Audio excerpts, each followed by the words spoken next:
Après une année marquée par la crise russo-ukrainienne, l'insécurité dans certaines zones du Sahel et le dérèglement climatique, l'Organisation pour l'alimentation et l'agriculture, FAO en Afrique de l'Ouest et au Sahel, a sorti son dernier rapport. Gwantou Robert Gay, bonsoir. Vous êtes directeur du bureau sous-régional de la FAO pour l'Afrique de l'Ouest. Quel est votre constat ?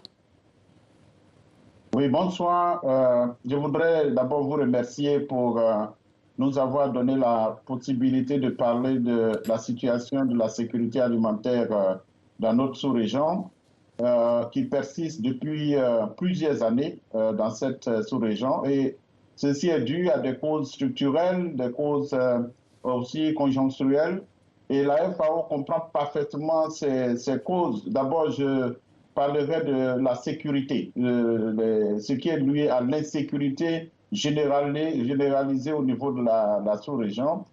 Et je vais vous dire tout simplement que de 2015 à 2019, nous avons enregistré au niveau de la sous-région 14 incidents violents de l'insécurité. Et en 2022, seulement en une année, nous avons enregistré près de 10 000 incidents violents. Donc, et ceci dans le Lutako-Gourma, le bassin du fleuve du lac Tchad et également dans les pays, au niveau des pays côtiers. Alors donc, vous comprenez aisément l'importance de l'insécurité qui généralement cause le déplacement des populations et même il y a les pertes en vies humaines, la faim, l'insécurité, puisque quand les populations sont déplacées, ils ne peuvent pas produire.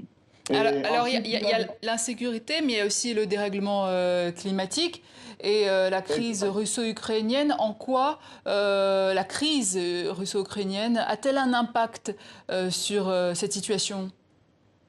Oui, concernant la crise russo-ukrainienne, il faut dire que cette crise est apparue tout juste après la pandémie de la COVID-19, qui a également, disons, désorganisé le système agroalimentaire au niveau de la sous-région.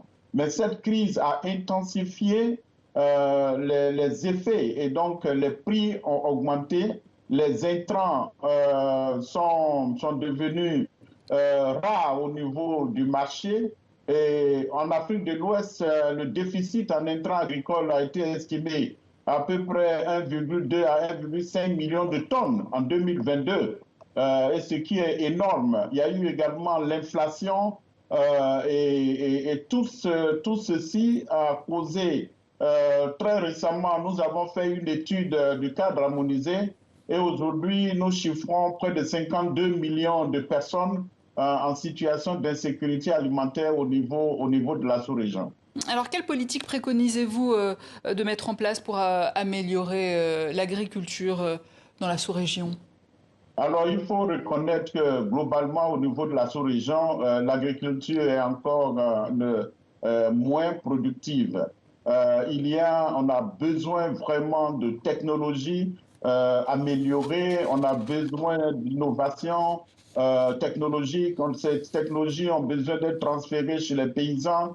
Et donc, les pays, ce que nous faisons avec les pays et les organisations sous-régionales, c'est de définir les stratégies, définir les programmes et les projets et également venir assister les populations qui sont en détresse, soit elles ont été victimes de l'inondation et vous savez que cette année on a eu beaucoup de problèmes concernant l'inondation, ou alors ont été victimes de la sécheresse. Et donc tout ceci, il faut apporter de l'eau, on ne peut pas faire l'agriculture sans eau.